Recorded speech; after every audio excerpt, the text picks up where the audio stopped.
জয় নিতাই, জয় শ্রী রাধেশ্যাম। গতকাল আমরা ঠাকুর হরিদাস সম্পর্কে শ্রবণ করেছি কিছু কথা। প্রথম পরিচ্ছেদ, তার জন্ম এবং বাল্যলীলা। আজকে আমরা দ্বিতীয় পরিচ্ছেদ থেকে শ্রবণ করব, যে দ্বিতীয় পরিচ্ছেদে ঠাকুর হরিদাস সম্পর্কে কি লেখা আছে।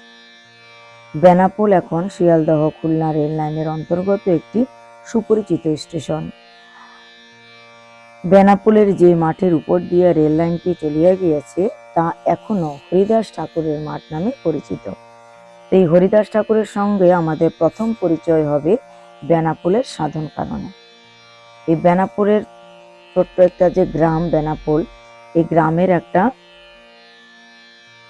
সুন্দর বনে হরিদাস ঠাকুর তিনি ভজন করতেন। তার ভজন কুটির ছিল। তিনি অকৃতদার ছিলেন। তিনি সকল সুখ জলাঞ্জলি দিয়া এই গহন বনের মধ্যে প্রবেশ করিয়াছিলেন। তিনি সেই বনের মধ্যে ছোট্ট একটি কুটির বানিয়ে আর একটি তুলসীর মঞ্চ বানিয়ে তিনি হরিনাম করতেন। উচ্চ স্বরে তিনি হরিনাম করতেন। এই উচ্চ স্বরে হরিনাম যে তিনি করতেন তা শুনে অন্যান্য লোকের কাছে সুললিত বা সুকণ্ঠে গানের মতো মনে হতো। তাই প্রত্যেক দিন অনেক লোক এসে সে কারণে ভিড় করতেন। হরিদাস ঠাকুর হরিনাম করতেন উচ্চ স্বরে, হরে কৃষ্ণ কৃষ্ণ কৃষ্ণ হরে হরে, হরে রাম রাম রাম হরে হরে। আর এই হরির নাম শ্রবণ করার জন্য এখানে অনেক লোক আসতেন, ভিড় করতেন। হরিদাস ঠাকুর তো একটু উচ্চ জায়গায় বসে হরিনাম করতেন, চোখ বন্ধ করে মালা সংখ্যা রাখতেন। আর তার সামনে এসে মাটিতেই অনেক ভক্তবৃন্দ বসে হাতে তালি দিয়ে কিংবা এমনি ভাবে বসে হরিনাম শুনতেন। অনেকক্ষণ শুনে যার যখন ইচ্ছা আবার উঠে চলে যেতেন, আবার যার যখন ইচ্ছে এসে বসতেন। তো এইভাবে হরিদাস ঠাকুর হরিনাম জপ করতেন। প্রত্যেক দিন তিনি 3 লক্ষের অধিক হরিনাম জপ করতেন, কেননা তিনি সংকল্প নিয়েছিলেন 1 মাসে 1 কোটি হরিনাম জপ করবেন। তো 1 মাসে যদি 1 কোটি হরিনাম জপ করতে হয়, তাহলে তাকে প্রত্যেক দিন 3 লক্ষের অধিক নাম করতে হবে। তাই তিনি প্রতিদিন 3 লক্ষের অধিক নাম করতেন। কিন্তু 3 লক্ষের অধিক নাম করা 12 ঘন্টার মধ্যে সম্ভব নয়। তাই তিনি প্রত্যেক দিন ব্রহ্ম মুহূর্তে উঠে স্নান করে আহ্নিক করে তিনি বসে যেতেন হরিনাম করতে, এবং হরিনাম করতেই থাকতেন সারাদিন ধরে। সন্ধ্যা হওয়ার একটু আগে তিনি উঠতেন, উঠে 3 বাড়ি ভিক্ষা করতেন। ব্রাহ্মণের বাড়িতে ভিক্ষা করতেন অন্ন, সে অন্ন প্রসাদ পেয়ে তিনি আবার রাত্রে বসে যেতেন ভজন করতে। কেননা সারা রাত যদি হরিনাম না করবে তবে তার 3 লক্ষের অধিক নাম কি করে কমপ্লিট হবে। তাই তিনি সারাদিনেও করতেন, আবার রাত জেগেও হরিনাম করতেন, যতক্ষণ না তার নির্দিষ্ট যে নাম সংখ্যা সেটা কমপ্লিট না হয়। তো তিনি উচ্চস্বরে কেন করতেন? কেননা অনেক পোকা মাকড় কীট পতঙ্গ আছে যারা হরিনাম করতে জানে না, পারে না। তারা কেবল হরিনাম শ্রবণ করে মুক্তি লাভ করবে। ব্রাহ্মণ ঘরে করে ভিক্ষা নির্বাহন, প্রভাতে সকল লোক করে পূজন। তিনি ব্রাহ্মণের ঘরে ভিক্ষা করে প্রসাদ পেতেন, সকাল বেলায় সব লোকের দ্বারা তিনি সম্মানিত হতেন। নির্জনে বনে কুটির করে তুলসী সেবন, রাত্রে দিন 3 লক্ষ নাম সংকীর্তন। দিন রাত তিনি নাম সংকীর্তন করতেন। হরিদাসের হৃদয়ে এক দৃঢ় বিশ্বাস ছিল যে তিনি মনে করতেন একবার হরিনাম শ্রবণ করলে সমস্ত পাপ দূর হয়। পশু পাখি কীটপতঙ্গ যারা নাম উচ্চারণ করতে জানে না, তারাও নাম শ্রবণ করলে অনায়াসে মুক্তি লাভ করতে পারে। তাই তাদের জন্য তিনি হরিনাম করতেন, যেন সবাই মুক্তি পায়। তারই মুখনিসৃত বাণী। তিনি কি বলেছেন আসুন আমরা শ্রবণ করি। হরিদাস ঠাকুর বলেছেন, শুনো বিপ্র, সুকৃত শুনিলে কৃষ্ণ নাম, পশু পক্ষী কীট যাই বৈকুণ্ঠ ধাম। পশু পক্ষী কীট আদি বলিতে না পারে, শুনিলে সে হরিনাম তারা সব তরে। কেবলমাত্র শুনলেই তারা উদ্ধার হয়ে যায়, কেন তারা তো বলতে পারে না। জপিলে সে কৃষ্ণ নাম, আপনি সে তরে। যদি আমরা জপ করি তবে আমরা নিজে নিজে উদ্ধার হয়ে যাই। উচ্চ সংকীর্তনে পর উপকার করে। এই যে আমরা উচ্চ স্বরে হরিনাম সংকীর্তন করি, তাতে কেবল নিজের নয় পরের উপকার হয়। কেহ আপনারে মাত্র করেন পোষণ, কেহ বা পোষণ করে সহস্রেক জন। কেউ কেবল নিজে নিজে পুণ্য অর্জন করে নিজে নিজে বৈকুণ্ঠ ধাম প্রাপ্ত হতে চায়, কিন্তু কেউ কেউ তো এমন আছে যে কেবল নিজে বৈকুণ্ঠে যেতে চায় না, যে সবাইকে নিয়ে বৈকুণ্ঠে যেতে চায়। তাই হরিদাস ঠাকুর তাদেরকে প্রাধান্য দিয়েছেন যিনি কেবল নিজে মুক্তি পেতে চান না, যিনি অন্য আর সবাইকে মুক্তি প্রদান করার জন্য চেষ্টা করেন। তাই হরিদাস ঠাকুরের মতো আমাদের প্রত্যেকের চিন্তা হওয়া উচিত, আমরা কেবল নিজে উদ্ধার হব না, আমরা কেবল নিজে কৃষ্ণ ভক্ত হব না, আমরা কেবল নিজে একা ভজন করব না, আমরা সবাইকে নিয়ে ভজন করব, সবাইকে নিয়ে একত্রে ভজন করে সবাইকে নিয়ে একত্রে গোলক বৃন্দাবন ধামে প্রস্থান করব। তাই হরিদাস ঠাকুরের মতো উন্নতম না হওয়া উচিত, কেবল নিজে নিজে ভজন করা উচিত নয়, সকলকে নিয়ে ভজন করো, সকলের মঙ্গলের কথা চিন্তা করো। তাই তো হরিদাস কি ঠাকুর বলেছেন, কেহ আপনারে মাত্র করেন পোষণ, কেহ বা পোষণ করে সহস্র একজন। একদিন শ্রী চৈতন্য মহাপ্রভু ঠাকুর হরিদাসকে জিজ্ঞাসা করিয়াছিলেন, হরিদাস, কলিকালে মুসলমানরা নাম করে না, কলিকালে যে মুসলমানরা আছে তারা হরির নাম করে না, তাই হরিদাস আমার তো বহুত চিন্তা হয় ওই জবনদের নিয়ে, ওই মুসলমানদের নিয়ে, কি করে জবনদের আমি উদ্ধার করব, কি করে জবনদের মুক্তি লাভ হবে, কি করলে তাদের কল্যাণ হবে। শ্রী হরিদাস ঠাকুর কি বললেন? হরিদাস ঠাকুর বললেন, প্রভু কিছু চিন্তা করিও না, তুমি কিচ্ছু চিন্তা করো না, জবনদের দুঃখে দুঃখী হইও না, জবনরাও উদ্ধার হবে, জবনরাও মুক্তি পাবে। কি করে উদ্ধার হবে? হরিদাস ঠাকুর বলছেন, জবন সকলের মুক্তি হবে অনাহাসে, হা রাম হা রাম বল বলে নামাভ্যাসে। নামের যে আগের জন্মের অভ্যাস ছিল, শ্রীমদ্ ভাগবতে আমরা কি পাই, বা শ্রীমদ্ ভাগবত গীতাতে কি লেখা আছে, যে মানুষ তার পূর্ব জন্মের মন এবং প্রকৃতি বা আচরণ কিংবা বুদ্ধি নিয়ে পরের জন্মে জন্মগ্রহণ করে, তা আগের জন্মের সাধন ভজনের কিছু না কিছু তার ভিতরে থেকে যায়। তাই হরিদাস ঠাকুর সে কথা বলছেন, ওরা যে মুসলমানরা যে হা রাম বলে, তারা পূর্ব জন্মের নাম অভ্যাসের কারণে বলে। এই হারামের ভিতরে কি আছে? রাম শব্দ আছে। মহাপ্রেমে ভক্ত কহে হা রাম, যবনের ভাগ্য দেখো লহে কৃষ্ণ নাম। যবনরা কত ভাগ্যবান দেখো ভগবান, ওরাও কৃষ্ণ নাম নিচ্ছে। অজামিল পুত্র বলায় বলি নারায়ণ। শ্রীমদ্ ভাগবতে অজামিল উপাখ্যান আপনারা সবাই শ্রবণ করেছেন। অজামিলের পুত্র কি ডেকেছিল? অজামিল কাকে ডেকেছিল? অজামিল তার পুত্রকে ডেকেছিল, তার 5 বছরের পুত্রের নাম রেখেছিল নারায়ণ। তাই যখন যমদূতেরা এসে দাঁড়ালো, কি ডাকলো? নারায়ণ রক্ষা করো, নারায়ণ বাঁচাও। সে 5 বছরের শিশুকে বাঁচাতে পারে? কিন্তু না, সেই ডাকটা শুনেছিল আমার বৈকুণ্ঠপতি নারায়ণ। তাই এখানে বলছেন হরিদাস ঠাকুর, অজামিল পুত্র বলাই বলি নারায়ণ, বিষ্ণুদূত আসি ছাড়াই তাহার বন্ধন। যমদূতেরা যখন আষ্টে পৃষ্ঠে বেঁধে নিয়ে যাচ্ছিল অজামিলকে, যখন নারায়ণ নারায়ণ নারায়ণ ডাকছেন অজামিল, তখন বিষ্ণুদূত চলে আসলেন। কয়জন? 4 জন। না রা অ ন, 4 শব্দ নারায়ণের, 4টে বিষ্ণুদূত চলে আসলো আর অজামিলের বন্ধন চড়ালো। যমদূত ছিল 3 জন, বিষ্ণুদূত আসলেন 4 জন। কেন যমদূত 3 জন আসলেন? আমরা কায় মন বাক্যে পাপ করি 3 প্রকার, কায় মন বাক্য, তাই 3টে যমদূত আসলো। না রায় অ ন, 4টে শব্দ, তাই 4টে যমদূত আসলো, 4টে বিষ্ণুদূত আসলো। তো এই বিষ্ণুদূতরা এসে অজামিলের বন্ধন ছিন্ন করেছিলেন। তো রাম 2 অক্ষর ইহা নহে ব্যবহৃত, প্রেমবাচী হা শব্দ তাহাতে ভূষিত। নামের অক্ষর সবের ওই তো স্বভাব, ব্যবহৃত হইলেও না ছাড়ে আপন স্বভাব।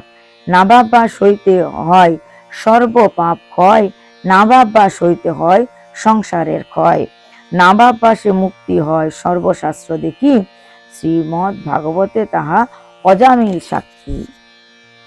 চৈতন্য চরিতামৃতের অন্তঃখণ্ডের এই অংশটা অজামিল সাক্ষী আছে যে কিভাবে নামের জন্য তিনি উদ্ধার পেয়েছিলেন বা মুক্তি পেয়েছিলেন। কলিযুগে শ্রী চৈতন্য মহাপ্রভু শ্রী ভগবান নামের মহিমার ঘোষণা করেছিলেন। তো সে সম্পর্কে একটা কাহিনী বলছি।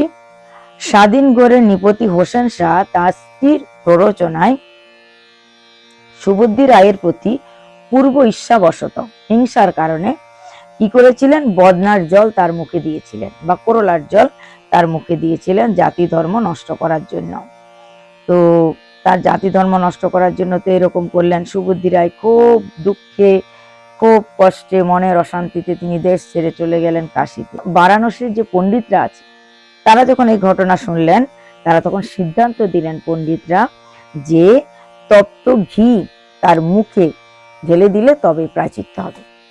সুবুদ্ধি খান বহুত দুঃখিত হলেন, তপ্ত ঘি ঢেলে দেবে তার মুখে। তিনি তো মনে মনে সিদ্ধান্ত নিলেন আমি গঙ্গায় আত্মহত্যা করব, গঙ্গার জলে ঝাঁপ দিয়ে আত্মহত্যা করব। কিন্তু ভাগ্যচক্রে, তার পূর্বজন্মের ভাগ্যচক্রে, তার ভক্তির কারণে চৈতন্য মহাপ্রভুর সঙ্গে তার দেখা হয়। তিনি যাবে গঙ্গা জলে ঝাঁপ দেবে, সেই মুহূর্তেই মহাপ্রভু তাকে দর্শন দিলেন। মহাপ্রভুর সঙ্গে যখন দর্শন হলো, দেখা হলো, মহাপ্রভুকে সমস্ত ঘটনা বললেন। সব ঘটনা শুনে শ্রী চৈতন্য মহাপ্রভু বললেন, একবার নামাভ্যাসে তোমার পাপ দোষ যাবে, আর নাম লইলে কৃষ্ণ চরণ পাইবে। মহাপ্রভু কি সহজ উপায় দিলেন যে একবার যদি তুমি নাম পড়ো, নাম উচ্চারণ করো, 16 নাম 32 অক্ষর মহামন্ত্র উচ্চারণ করো, তবে তোমার সমস্ত পাপ নষ্ট হবে। দ্বিতীয়বার যখন তুমি নাম নেবে, কৃষ্ণ ভক্তি উপজিবে এবং কৃষ্ণের চরণ পাবে। চৈতন্য চরিতামৃতের মধ্যখণ্ডে আছে। একবার হরির নামে যত পাপ হরে, পাপীর নাহিক শক্তি তত পাপ করে। বস্তু হইতেও নাম বড়, নামই হইতেও নাম বড়, শ্রীকৃষ্ণ হইতেও শ্রীকৃষ্ণের নাম বড়। সত্যভামার উপাখ্যানে আমরা সেটা জানতে পারি। সত্যভামা একটা ব্রত করেছিল স্বামীর বেশি ভালোবাসা পাওয়ার জন্য, কৃষ্ণকে একা ভোগ করার জন্য। কিন্তু কৃষ্ণ সবার, কৃষ্ণ কারো একার নয়। তাই তিনি পারিজাত বৃক্ষ এনেছিলেন, একটা ব্রত করেছিলেন, যে ব্রতর কারণে এই সত্যভামাকে ভগবান শ্রীকৃষ্ণকে দান করতে হয়েছিল। তাই সত্যভামা ভগবান শ্রীকৃষ্ণকে দান করে দিয়েছেন নারদ মুনির কাছে। তো নারদ মুনি যখন নিয়ে যাচ্ছেন কৃষ্ণকে, তখন তো সবাই মহিষীরা কান্না করছে, সবাই কান্না করছে। কি করা যায়, সত্যভামা নিজেও কান্না করছে, কি করলে ফেরত দেবে। তো নারদ মুনি বলছেন যে ভগবান শ্রীকৃষ্ণকে এক পাল্লায় রাখো, দাড়ি পাল্লার একদিকে শ্রীকৃষ্ণকে রাখো, একদিকে তোমরা সোনা দান করো। সমতুল্য যদি দান হয় তবে আমি সোনা নিয়ে কৃষ্ণকে রেখে দেব। যাবতীয় সোনার গয়না এনে দাড়ি পাল্লায় রাখা হলো। সমস্ত মহিষীদের গায়ের থেকে সমস্ত অলংকার খুলে রাখা হলো। তথাপি কৃষ্ণের সমান হলো না। দ্বারকার সমস্ত সম্পদ, সমস্ত সোনার গয়না দিয়েও কৃষ্ণ সমতুল্য হলো না। কি করা যাবে, সবাই চিন্তায় পড়ে গেল। উদ্ধবজি মহারাজ এসে বললেন, আরে নামের থেকে তো নাম বড়, সবকিছু নামিয়ে দাও, এত সোনার গয়না সব নামাও, দাড়িপাল্লা খালি করো। কেবলমাত্র একটা তুলসী পাতায় কৃষ্ণ নাম রেখে সেই তুলসী পাতা দাড়িপাল্লায় চড়ালো। দাড়িপাল্লা ভারী হয়ে গেল, কৃষ্ণ নাম ভারী হলো, কৃষ্ণ তুলা সম হালকা হয়ে গেল। কৃষ্ণ উপরের দিকে উঠে গেলেন আর তুলসী পাতা নিচের দিকে নেমে গেল। তাই শ্রীমদ্ ভাগবতে প্রমাণ দিয়েছেন এই উপাখ্যানে যে নাম থেকে নামই বড় নয়, নাম হচ্ছে বড়। নিচে হইলে তুলসী, ঊর্ধ্বে জগন্নাথ, শ্রীকৃষ্ণ হইতে কৃষ্ণ নাম ধন বড়, জপহ কৃষ্ণ নাম চিত্ত করি ধর। তাই যেহেতু কৃষ্ণ নাম বড় কৃষ্ণের থেকেও, তাই চিত্তে দৃঢ় করে নাম জপ করো। বৃহৎ নারদীয় পুরাণের এই শ্লোকটি শ্রী চৈতন্য মহাপ্রভু বারবার উচ্চারণ করেছেন। বৃহৎ নারদ পুরাণের একটা শ্লোক চৈতন্য মহাপ্রভু অনেকবার উচ্চারণ করেছেন, অনেকবার বলেছেন কি, হরি নাম হরি নাম হরি নামে কেবলং কল নাস্তিব কল নাস্তিব কল নাস্তিব গতির অন্যথা। 3 বার উচ্চারণ করেছে, কল নাস্তিব কল নাস্তিব কল নাস্তিব অন্যথা, অন্য কোনো গতি নেই এই কলিযুগে নাম ছাড়া। হরির নাম হরির নাম হরির নাম কেবলম, কেবলমাত্র কেবলমাত্র কেবলমাত্র হরির নাম। এই হরির নাম ছাড়া কলিযুগে আর কোনো গতি নাই। আর ঠাকুর হরিদাস এই হরি নামকেই সাধন পথের একমাত্র অবলম্বন স্বরূপ গ্রহণ করেছিলেন। শ্রীমন মহাপ্রভু যেরম নামের কথা বলেছেন, হরিদাস ঠাকুর এই নামকে একমাত্র অবলম্বন করে দৃঢ়ভাবে তিনি গ্রহণ করেছিলেন। তিনি আজীবন এই নাম যজ্ঞে আত্মসমর্পণ করিয়াছিলেন। আজীবন তিনি নাম করে গেছেন। শ্রীমন মহাপ্রভু একবার তো বলেছিলেন, সিদ্ধ দেহ ভজনে আগ্রহ কেন ধরো, আরে বৃদ্ধ হয়ে গেছো, নাম সংখ্যা কম করো। কিন্তু না, তিনি কি বলছেন, সংকল্প নিয়েছি আমি প্রত্যেক দিন 3 লক্ষের অধিক নাম করব, মাসেও 1 কোটি নাম করব। এই সংকল্প যে নিয়েছে, দেহ যতদিন আছে ততদিন আমি সে একই নিয়মে একই সমান নাম করব। এ হচ্ছে দৃঢ় বিশ্বাস। তিনিই তো বলেছিলেন, খণ্ড খণ্ড হয় দেহ যদি যায় প্রাণ, তথাপি এ বদনে না ছাড়ি হরি নাম। দেহ যদি খণ্ড খণ্ড হয়ে যায়, ছিন্ন ভিন্ন হয়ে যায়, তথাপি এই মুখ থেকে হরির নাম কখনো সরে যাবে না। সংকল্প অনুযায়ী 3 লক্ষের অধিক হরিনাম প্রতিদিন তিনি করবেন, এটা তার দৃঢ় অঙ্গীকার। তিনি আজীবনে নাম যজ্ঞে আত্মসমর্পণ করেছিলেন। তাহার যজ্ঞের আরম্ভ বেনাপোলের সাধন কাননে, আর পুণ্যত্ব শুরু হয়েছিল বেনাপোলের সাধন কাননে। আর পুণ্যত্ব কোথায়? পুরুষোত্তমে। পুরুষোত্তম কে? ভগবান শ্রীকৃষ্ণ, যিনি কলিযুগের পাবন অবতার শ্রী চৈতন্য মহাপ্রভু। কিভাবে পুণ্যত্ব পেয়েছে আসুন শ্রবণ করি। হরিদাস নিজাগ্রেতে প্রভুরে বসাইল, নিজ নেত্র 2 ভিঙ্গ মুখ পদ্মে দিল, সহৃদয়ে আনি ধরিল প্রভুর চরণ, সব ভক্ত পদরেণু মস্তকে ভূষণ। শ্রীকৃষ্ণ চৈতন্য শব্দ বলে বারবার, প্রভু মুখ মধু পিয়ে নেত্রে জলধার। শ্রীকৃষ্ণ চৈতন্য শব্দ করে উচ্চারণ, নামের সহিত প্রাণ করল ক্রমণ। এ হচ্ছে মহামিলন গোবিন্দের সঙ্গে বা পুরুষোত্তমের সঙ্গে। তিনি কি করেছেন? মহাপ্রভুকে সামনে বসিয়েছেন, তার 2 চোখ মহাপ্রভুর মুখপদ্মে দিলেন, হৃদয়ে এনে ধরলেন শ্রীমন মহাপ্রভুর 2 চরণ, আর শ্রীকৃষ্ণ চৈতন্য শব্দ বলে বারবার বারবার তিনি শ্রীকৃষ্ণ চৈতন্য শ্রীকৃষ্ণ চৈতন্য শ্রীকৃষ্ণ চৈতন্য শব্দ বলতে বলতে বলতে বলতে কি করলেন? প্রভুর মুখের মাধুরী পান করছেন, নেত্রে জলধার বইছে।